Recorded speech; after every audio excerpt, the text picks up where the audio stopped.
नमस्कार प्यारे विद्यार्थियों, उत्कर्ष किस ऑनलाइन डिजिटल प्लेटफॉर्म पर आपका फिर हार्दिक स्वागत और अभिनंदन। फिर एक नए जोश, नई उत्साह, नई उमंग, नए क्लेवर और नए फ्लेवर के साथ मैं आपके सामने हाजिर हूं। और ऑब्जेक्ट हमारा जो है वो है कि अब आरएस प्री 2024 इसका आगाज हो चुका है और ये एग्जाम जो आपका है 2 फरवरी 2025। समय आपके पास बहुत कम है। इस समय में लगभग डेज की आपकी रणनीति क्या होनी चाहिए, उस की पूरी रणनीति पर जो है मैं आपकी चर्चा करना चाहूंगा, क्योंकि यहां पर जो है ज्यादा पढ़ना इंपॉर्टेंट नहीं होगा। एकेडमिक एग्जाम और कंपटीशन एग्जाम का सबसे बड़ा अंतर यही होता है। एकेडमिक एग्जाम में क्या पढ़ना इंपॉर्टेंट है, लेकिन कंपटीशन एग्जाम, आरएस जैसे एग्जाम जो एक कंपटीशन एग्जाम है, वहां पर आपके लिए यह ज्यादा जरूरी है कि क्या नहीं पढ़ना है और किस प्रकार से आप अपनी बेहतरीन रणनीति को अपनाओगे। इस क्रम में सबसे पहले मैं कहना चाहूंगा कि आपकी जो रणनीति हो वो रणनीति इस प्रकार से हो, क्या हो आखिरी 75 डेज की रणनीति, इसमें मैं चर्चा करना चाहूंगा। सबसे पहले प्यारे विद्यार्थियों, आप लोग ध्यान रखना, सबसे पहले जो है आप अपने आरएस प्री का सिलेबस जो है उसको आप निकाल लीजिए और उसका अगर एक एक पॉइंट आपने देख लिया कि एग्जैक्टली आपका आरएस प्री का सिलेबस क्या है, उस आरएस प्री के सिलेबस को आप एक बार घोट लीजिए। मैं तो कहता हूं कि जब हम तैयारी करते थे तो कम से कम 10 से 12 बार जो है उस प्री के सिलेबस को देखते थे कि जैसे मॉडर्न हिस्ट्री है, आधुनिक भारत का इतिहास है, तो उसमें क्या क्या दिया हुआ है, राजस्थान के इतिहास में क्या है, कला और संस्कृति का पार्ट क्या है, मैथ्स और रीजनिंग में कौन सा पार्ट है। कई विद्यार्थी क्या होते हैं, बस पढ़ते रहते हैं। तो सबसे पहले ओवरऑल जो है आपको एक बार फिर से अपने प्री के सिलेबस को देखना है और जितना सिलेबस है उसको आपको लगभग 150 से 175 टॉपिक में बांट देना है, और ताकि हर दिन आप 2 टॉपिक कर सको और 75 डेज में आपके 150 टॉपिक्स जो आपके पूरे आरएस प्री सिलेबस को कवर करेंगे वो पूरा होगा। दूसरा आपको ध्यान रखना है कि जैसे सिलेबस देखोगे आपका जो पेपर है उस पेपर का नाम क्या है। तो पेपर का नाम जो है आपको पता लगेगा, उस पेपर का नाम जो है वो बेसिकली सामान्य ज्ञान और सामान्य विज्ञान है। पेपर का नाम जो है वो सामान्य ज्ञान एवं सामान्य विज्ञान है। जब पेपर का नाम सामान्य ज्ञान और सामान्य विज्ञान है, जीके एंड जीएस है, तो यहां पर स्पष्ट रूप से क्लियर है कि आपको विशेष ज्ञान की तैयारी नहीं करनी है। क्योंकि आप जब देखोगे कि विशेष ज्ञान की तैयारी कैसे नहीं करनी है तो आपको पता लगेगा कि हमारा जो पेपर है उस पेपर का नाम ही सामान्य ज्ञान और सामान्य विज्ञान है, और सामान्य ज्ञान और सामान्य विज्ञान का जो मेन आधार है वो मेन आधार एनसीईआरटी है। मतलब आपकी पढ़ाई की जो लिमिट है वो कहीं ना कहीं एनसीईआरटी के आसपास होनी चाहिए ताकि आप उसको क्रॉस न कर सको। कई विद्यार्थी इसलिए मार खा जाते हैं क्योंकि उनके पास जो बुक्स होती है, जो नोट्स होते हैं, वो इतने ज्यादा होते हैं कि उसको कवर ही नहीं कर पाते हैं। शुरुआत में कई विद्यार्थी अपने स्टेटस को बनाने के लिए बहुत सारी बुक्स लेके आ जाते हैं। विपिन चंद्रा की, लक्ष्मीकांत की, 6 से लेकर 12 तक की एनसीईआरटी की, और इतनी सारी बहुत सारी करंट इश्यूज का वो इस कोचिंग के नोट्स, उस कोचिंग के नोट्स। ध्यान रखना, इतनी आवश्यकता नहीं है। आप हर टॉपिक के 20 से 25 पेज आपके पास होने चाहिए, क्योंकि आपका प्री एग्जाम है और प्री एग्जाम में सामान्य ज्ञान और सामान्य विज्ञान सबसे महत्वपूर्ण होता है। कई ऐसे छात्र होंगे जो इस एग्जाम में लास्ट टाइम में उतरते हैं, 75 डेज की बेहतरीन रणनीति बनाते हैं और एग्जाम को पास कर देते हैं। इस कड़ी में आप देखना चाहोगा तो पहला होगा आपका नंबर 1। नंबर 2, पेपर का नाम सामान्य ज्ञान और सामान्य विज्ञान है, तो सामान्य तैयारी आपको करनी है, विशेष तैयारी नहीं करनी है। तीसरा दोस्तों, आप लोग ध्यान रखना, पीवाईक्यूज को जरूर देखना कि आपके प्रीवियस ईयर्स क्वेश्चंस क्या पूछे गए हैं हर सब्जेक्ट को पढ़ने से पहले। वो चाहे मॉडर्न हिस्ट्री हो, साइंस हो, टेक्नोलॉजी हो, मैथ्स हो, रीजनिंग हो।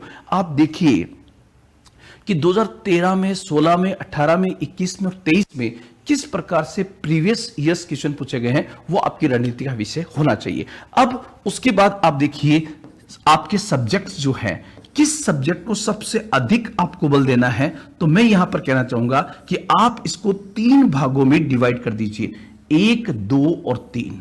आप जब देखेंगे तो सबसे ज्यादा जो है आपको पता लगेगा कि जो राजस्थान रिलेटेड टॉपिक्स हैं वहां से आपके 50+ क्वेश्चन होंगे। मतलब मैं तो ये कह सकता हूं कि अगर राजस्थान के टॉपिक आपके बहुत अच्छे से तैयार हैं तो 50+ क्वेश्चंस आपके यहां से तैयार हो जाएंगे। 2023 में कट ऑफ जो है वो 50% प्लस गई है। मतलब आपके 200 में से 100 मार्क्स की अगर आप रणनीति बनाओगे तो इस स्थिति में ध्यान रखना, आपको राजस्थान की जो टॉपिक है, सर राजस्थान के टॉपिक में क्या क्या आएगा, तो ध्यान रखना राजस्थान के टॉपिक में स्पेशली आपको Rajasthan history, art and culture जो है इसको बहुत अच्छे से तैयार करना है।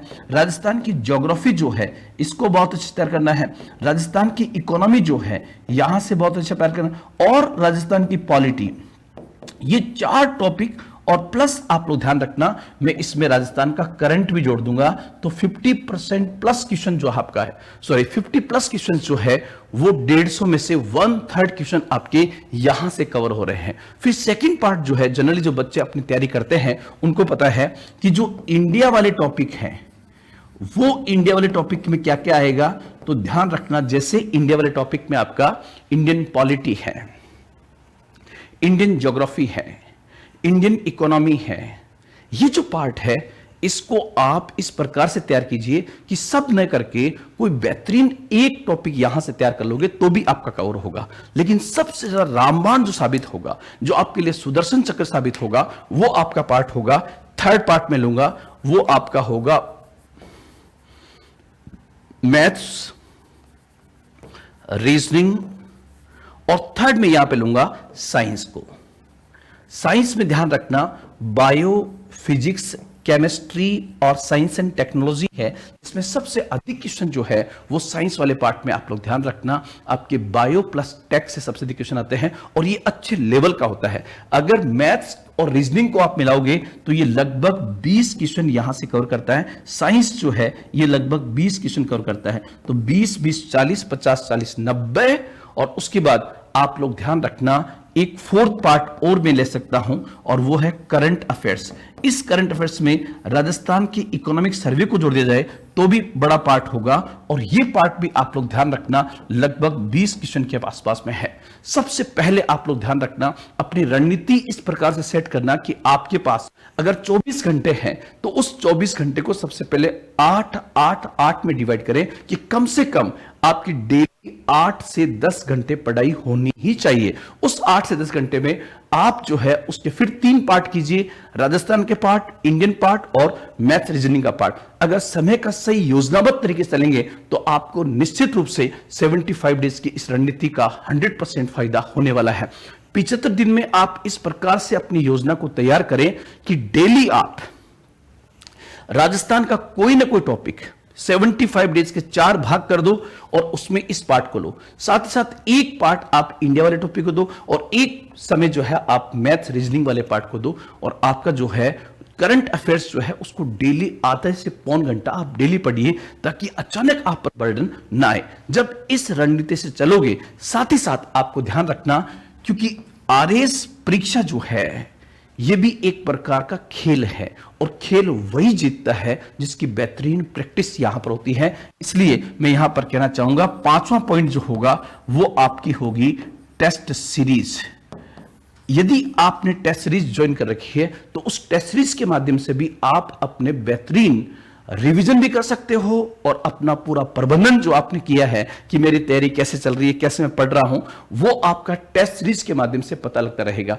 टेस्ट सीरीज जो है वो हमें एक समय सीमा में किस प्रकार से उत्तर लिखने होते हैं, क्या जो मैं तैयारी कर रहा हूं क्या उसके अनुरूप कर रहा हूं क्या, ये भी बहुत जरूरी होता है। जैसे हमारी जो उत्कर्ष की आरएस की टेस्ट सीरीज है वो बहुत बेहतर तरीके से चल रही है, 27 अक्टूबर से टेस्ट सीरीज स्टार्ट हुई है, तो उसको भी आप ज्वाइन कर सकते हो। तो आज का हमारा टॉपिक जो है वो है क्या हो 75 डेज की रणनीति। उस रणनीति में ओवरऑल मैं इसका कंक्लूड कर रहा हूं, और वो कंक्लूड क्या है आप ध्यान रखना। आपको सूत्र syllabus, previous years questions and revision, ध्यान रखना इस फॉर्मूले को आप इस 75 दिन में सबसे ज्यादा याद करना है। SPR के फॉर्मूले को सबसे अधिक याद करना है। S मतलब होगा आपका सिलेबस, P का मतलब होगा प्रीवियस ईयर्स क्वेश्चंस और R का मतलब होगा रिवीजन। मतलब 2-2 फीट के 50 खड्डे खोदने से अच्छा है एक ही खड्डा 50 फीट का हो ताकि आपको पानी मिल जाए, अर्थात आपको सफलता मिल जाए। उसको 100 फीट का खोदिए, पानी आपको 100% मिलेगा। निश्चित रूप से आपको सफलता मिलेगी। और मेरे इन शब्दों को ध्यान रखना कि खुल जाएंगे सभी रास्ते, तू रुकावटों से लड़ तो सही, सब होगा हासिल, तू अपनी जिद पर तो सही। इसलिए प्यारे विद्यार्थियों, आरएस 2024 का आगाज हो चुका है और उस आगाज में चूंकि 2 फरवरी 2025 को आपका एग्जाम है, लगभग बहुत कम समय बचा हुआ है। इस क्रम में 75 डेज की रणनीति आपकी अगर ये वाली आप अपनाते हो तो निश्चित रूप से आपको सफलता प्राप्त होगी। इन्हीं शब्दों के साथ आज इतना ही। जय हिंद, जय भारत।